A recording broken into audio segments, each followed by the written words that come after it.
Film की शुरुआत एक उदास सुबह के साथ होती है, जहां हम आइरिस को देखते हैं जो गहरी पीड़ा में डूबी हुई है। कुछ ही समय पहले उसने अपने बेटे को खो दिया था। ये दर्द इतना गहरा था कि उसकी जिंदगी जैसे थम सी गई थी।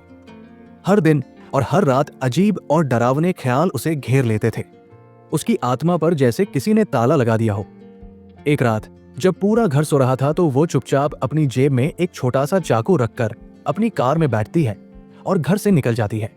सुबह होते होते वो एक सुनसान पहाड़ी के पास पहुंचती है, जहां उसके बेटे को दफनाया गया था। वहां पहुंचकर वो अपने बेटे से बात करती है, अपने दिल का सारा दर्द उसे सुनाती है। वो कहती है कि अब वो इस जिंदगी से थक चुकी है और अब और नहीं जी सकती।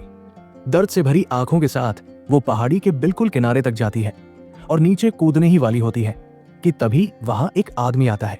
वो समझ जाता है कि आइरिस अपनी जान देने आई है। वो उसे रोकने की कोशिश करता है और उससे बात करने लगता है। वो अपना नाम रिचर्ड बताता है और कहता है, मैं तुम्हें रोकूंगा नहीं, बस मरने से पहले कुछ बात करना चाहता हूं। फिर वो एक कहानी सुनाता है। एक दिन मेरी कार का भयानक एक्सीडेंट हो गया। इस एक्सीडेंट में मैं तो बच गया, लेकिन मेरा सबसे अच्छा दोस्त की मौत हो गई। उस सदमे से मैं महीनों तक उबर नहीं पाया, लेकिन जब होश आया तो महसूस किया कि मेरा परिवार मुझसे कितना प्यार करता है और ये कि मैं अपनी जिंदगी को रोककर कितनी बड़ी गलती कर रहा था। कहानी खत्म करके रिचर्ड कहता है, कोई भी सच में मरना नहीं चाहता, बस कुछ कमजोर लम्हे हमें इस मोड़ तक ले आते हैं। अगर अब भी तुम मरना चाहती हो तो मर सकती हो। ये कहकर वो चला जाता है। रिचर्ड की बातें आइरिस पर गहरा असर डालती है। वो मरने का इरादा छोड़ देती है और अपनी कार की तरफ लौटती है, लेकिन वहां पहुंचकर देखती है कि रिचर्ड ने अपनी कार उसकी कार के बिल्कुल पास खड़ी कर दी है, जिससे वो अपनी कार का दरवाजा नहीं खोल पाती। तभी रिचर्ड अपनी कार से एक छाता लेकर आता है और आइरिस से कहता है कि वह दरवाजा खोलने में मदद करेगा। आइरिस को यह अजीब लगता है। इससे पहले कि वो कुछ समझ पाती, अचानक रिचर्ड उसी छाते से आइरिस पर हमला कर देता है। पता चलता है कि ये एक इलेक्ट्रिक छाता था। उससे आइरिस को जोरदार झटका लगता है और वो बेहोश होकर जमीन पर गिर पड़ती है। होश आने पर आइरिस बस इतना महसूस कर पाती है कि रिचर्ड उसके हाथ पांव बांध रहा है और उसे उठाकर अपनी कार में डाल रहा है। जब उसे पूरी तरह होश आता है तो वो उससे कोई बात नहीं करती, बल्कि अपनी स्मार्ट वॉच से चुपके से अपने पति को कॉल करने की कोशिश करती है। लेकिन रिचर्ड ये देख लेता है और मुस्कुराते हुए कहता है, यहाँ कोई सिग्नल नहीं है, तुम किसी को मदद के लिए नहीं बुला सकती। आइरिस की ये चाल नाकाम हो जाती है, लेकिन उसे याद आता है कि उसने रात को एक चाकू अपनी जेब में रखा था। वो चुपके से उसे निकालती है और रिचर्ड से बातें करते हुए अपने हाथों की रस्सी काटने लगती है, ताकि रस्सी काटने की आवाज उसे सुनाई न दे। जैसे ही उसके हाथ आजाद होते हैं, वो बिना एक पल गवाए रिचर्ड पर हमला कर देती है। उसके अचानक हमले से रिचर्ड की कार का संतुलन बिगड़ जाता है और कार एक पेड़ से जा टकराती है। दोनों इस हादसे में घायल हो जाते हैं। आइरिस खुद को बचाने के लिए सीट बेल्ट से रिचर्ड का गला घोंटने की कोशिश करती है, लेकिन रिचर्ड किसी तरह बच निकलता है। तीसरी बार जब आइरिस उस पर हमला करती है तो दोनों कार से बाहर गिर पड़ते हैं। अब आइरिस ने रिचर्ड पर चाकू तान दिया था। तभी रिचर्ड मुस्कुराते हुए कहता है, क्या तुम्हें लगता है कि मैं इतना बेवकूफ हूं कि इतने आराम से तुम्हारे सामने खड़ा रहूंगा? मैंने तुम्हें पहले ही एक इंजेक्शन लगा दिया है, जिससे 20 मिनट के अंदर तुम्हारा पूरा शरीर लकवे का शिकार हो जाएगा। तुम न चल पाओगी, न दौड़ पाओगी, नहीं बोल पाओगी। रिचर्ड की बातें सुनकर आइरिस की रूह तक कांप उठती है। वो अपनी पूरी ताकत जुटाकर जंगल की ओर भागती है, लेकिन दौड़ते दौड़ते उसे सचमुच महसूस होने लगता है कि उसके पैर सुन पड़ते जा रहे हैं। धीरे धीरे उसकी टांगे जवाब दे देती है और वो चलने की बजाय घुटनों के बल रेंगने लगती है। रिचर्ड भी उसका पीछा करते हुए करीब आ जाता है। उससे बचने के लिए आइरिस किसी तरह एक पेड़ की मोटी छाल के नीचे छिप जाती है, मगर तभी उसके ऊपर चींटियां चढ़ने लगती है। डर से वो चीख पड़ती है और उसकी आवाज से रिचर्ड उसकी जगह का पता लगा लेता है। खुद को बचाने के लिए आइरिस किसी तरह घिसटते हुए नदी में गिर जाती है और तेज बहाव के साथ बहने लगती है। पीछे से रिचर्ड चिल्लाता है, लेकिन आइरिस उसकी बातों को अनसुना कर देती है। वो तैर नहीं पा रही थी, मगर पानी का बहाव उसे खींचकर झरने के दूसरी ओर पहुंचा देता है। वहां से नदी का किनारा करीब था। वो देखती है कि उसके शरीर को पूरी तरह लकवा मारने में बस 1 मिनट का समय बचा है। अपनी आखिरी ताकत जुटाकर वो किनारे तक पहुंच जाती है। सामने उसे एक फार्म हाउस दिखाई देता है। वो किसी तरह रेंगते हुए उसकी ओर बढ़ती है, मगर पहुंचने से पहले ही जमीन पर गिर पड़ती है। अब वो न चल सकती थी, न बोल सकती थी। उसके पास बस अपनी आंखों को हिलाने की ताकत बची थी। काफी देर बाद फार्म हाउस में काम करने वाला एक बुजुर्ग आदमी उसे देख लेता है। वो घबराकर पूछता है, बेटी तुम्हें क्या हुआ है? आइरिस जवाब नहीं दे पाती। तब वो बुजुर्ग उससे हाँ और ना में जवाब देने वाले सवाल पूछने लगता है। क्या तुम मुसीबत में हो? क्या तुम्हें मदद चाहिए? आइरिस अपनी आंखों से इशारों में जवाब देती है। एक बार पलक झपकाने का मतलब हाँ और 2 बार का मतलब ना। बुजुर्ग उसके संकेत समझ जाता है और तुरंत मदद के लिए तैयार हो जाता है। वो उसे ठेले पर लिटाकर अपने घर ले आता है। जैसे ही वे अंदर पहुंचे हैं कि अचानक दरवाजे पर दस्तक होती है। आइरिस समझ जाती है कि बाहर रिचर्ड ही है। वो बार बार आंखें झपकाकर बुजुर्ग को खतरे का संकेत देती है। बुजुर्ग उसकी बात समझ जाता है और उसे सोफे के पीछे छिपा देता है। और जब दरवाजा खुलता है तो सचमुच रिचर्ड ही सामने खड़ा होता है। अंदर आकर रिचर्ड नाटक करने लगता है। वो रोते हुए कहता है, मेरा बेटा मर गया है और मेरी पत्नी सदमे में कहीं चली गई है। उसका शरीर लकवे का शिकार हो चुका है। मैं उसे ढूंढ रहा हूं। क्या आपने उसे कहीं देखा है? बुजुर्ग को पहले उस पर भरोसा नहीं होता। वो कहता है, अगर सच में तुम्हारी पत्नी है तो उसे फोन करके बुलाओ। रिचर्ड झूठ बोलता है, मेरा फोन तो रास्ते में कहीं गिर गया। उसके झूठे आंसुओं को देखकर बुजुर्ग विश्वास करने ही वाला था कि तभी रिचर्ड की जेब में रखा फोन बज उठता है। बुजुर्ग तुरंत उसका झूठ पकड़ लेता है। अब रिचर्ड भी अपना असली चेहरा दिखा देता है। वो गुर्राकर कहता है, ठीक है, अगर तुमने मुझे पहचान ही लिया है तो साफ साफ बताओ, क्या तुमने आइरिस को देखा है या नहीं?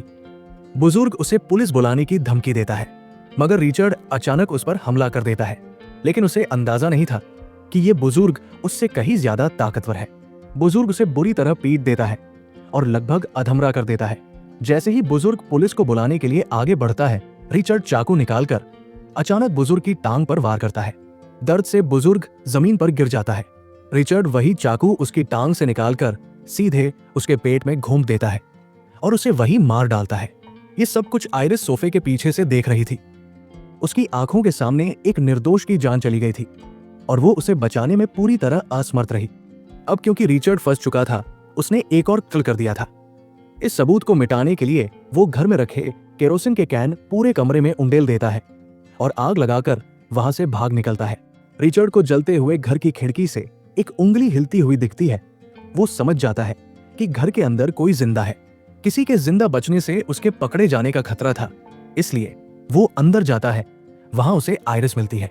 रिचर्ड उसे उठाकर अपनी कार की बजाय बूढ़े आदमी के ट्रक में डाल देता है। वे वहां से निकल जाते हैं। रास्ते में रिचर्ड को अपनी बेटी का फोन आता है। वो कहती है कि वो और उसकी माँ दोनों रिचर्ड को बहुत याद कर रहे हैं और उससे मिलने आ रहे हैं। रिचर्ड उन्हें रोकने की कोशिश करता है और कहता है कि उसका काम अभी खत्म नहीं हुआ है, लेकिन उसकी बेटी नहीं मानती है। तभी उसका पेट्रोल खत्म हो जाता है। वे दोनों एक पेट्रोल पंप पर रुकते हैं।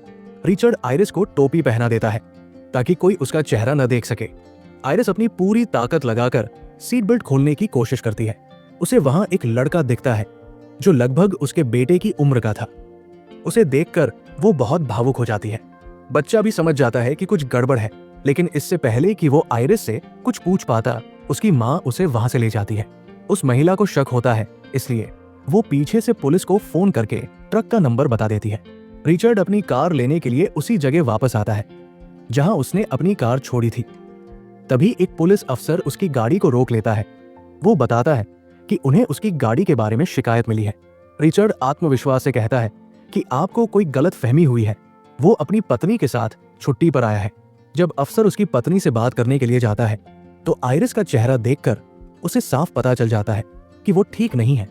रिचर्ड कहता है कि वो नशे में है, इसलिए ऐसा लग रहा है। उनकी बात चल ही रही थी कि आइरिस किसी तरह गाड़ी का शीशा नीचे कर लेती है और पूरी ताकत लगाकर बोलती है, मेरी मदद करो। तभी कहानी में नया मोड़ आता है। पुलिस अफसर को ट्रक में वो इंजेक्शन मिल जाता है जिससे रिचर्ड आइरिस को लकवाग्रस्त किया था। अफसर समझ जाता है कि रिचर्ड ने आइरिस का अपहरण किया है। रिचर्ड समझ जाता है कि अब वो फंस गया है। खुद को बचाने के लिए वो उस बूढ़े आदमी की तरह इस पुलिस वाले को भी मारने का फैसला करता है। वो एक लोहे की भारी रॉड से अफसर के सिर पर हमला करता है, जिससे वो वहीं मर जाता है। रिचर्ड अफसर को उसी कार में डालकर जला देता है ताकि सारे सबूत मिट जाएं। अब आइरिस पूरी तरह लाचार हो गई थी। उसने मदद की उम्मीद छोड़ दी थी। उसे समझ आ गया था कि जो कुछ भी करना है अब उसे खुद ही करना होगा। धीरे धीरे उसके शरीर पर लकवे का असर कम होने लगता है और उसे बोलने की ताकत भी वापस आ जाती है। वो रिचर्ड से बात करना शुरू करती है। उसे पता चल गया था कि रिचर्ड की एक बेटी है, इसलिए वो उसे भावुक करने की कोशिश करती है, लेकिन रिचर्ड उसकी बातों में नहीं आता। जब भावनात्मक बातें काम नहीं आई तो आइरिस ने वो इंजेक्शन उठा लिया। वो खुद को बचाने के लिए रिचर्ड की टांग में इंजेक्शन लगाने की कोशिश करती है, लेकिन ऐसा कर नहीं पाती। दवा उसके शरीर में नहीं जाती और रिचर्ड हंसने लगता है। वो आइरिस से कहता है, तुम इतनी कमजोर हो कि मुझे कोई नुकसान नहीं पहुंचा सकती। रिचर्ड अपने प्लान को पूरी तरह से बदल देता है। उसका इरादा था कि आइरिस को अपने ही घर में मारकर तड़पाएगा, लेकिन उसके परिवार के अचानक घर आने की वजह से उसे अपना सारा प्लान बदलना पड़ता है। रिचर्ड दर्द और तड़प का मजा लेना चाहता था, पर अब उसकी योजना धरी की धरी रह जाती है। इसीलिए वो आइरिस को अपनी नाव में खींच कर ले जाता है ताकि वो उसे नदी के किनारे खत्म कर सके। आइरिस का शरीर तो लकवे की वजह से कमजोर था, लेकिन उसका दिमाग पूरी तरह से काम कर रहा था। वो जिंदा रहने की हर संभव कोशिश कर रही थी। जब आइरिस नाव में बैठी थी तो उसकी नजर रिचर्ड की कमर के पीछे रखे चाकू पर पड़ती है। उसके दिमाग में एक नई तरकीब आती है। वो अपने आंसुओं को एक हथियार बनाती है और रिचर्ड से कहती है कि वो मरने से पहले अपने बेटे की तस्वीर एक बार देखना चाहती है, जो कि उसकी पैंट की जेब में रखी है। रिचर्ड उसकी इस चाल को नहीं समझ पाता। जैसे ही वो झुकता है, आइरिस बिना समय गवाए पूरी ताकत के साथ उसकी कमर से चाकू निकाल लेती है। अगले ही पल वो चाकू से सीधा रिचर्ड की गर्दन पर वार करती है। वार इतना जोरदार था कि चाकू रिचर्ड के मुंह के आर पार निकल जाता है। दर्द से रिचर्ड पागलों की तरह चिल्लाता है। वो अपनी बंदूक निकालने की कोशिश करता है, लेकिन आइरिस उससे ज्यादा तेज थी। वो झपटकर बंदूक छीन लेती है और सीधे रिचर्ड पर गोली चला देती है। गोली लगते ही रिचर्ड नदी में गिर जाता है। आइरिस को पहली बार सुकून महसूस होता है। उसने अपने सबसे खतरनाक दुश्मन को हरा दिया था और अब वो आजाद थी। उसकी जान बच गई थी। लेकिन कहानी अभी खत्म नहीं हुई थी। गोली लगने से नाव में छेद हो गया था और पानी तेजी से भरने लगा।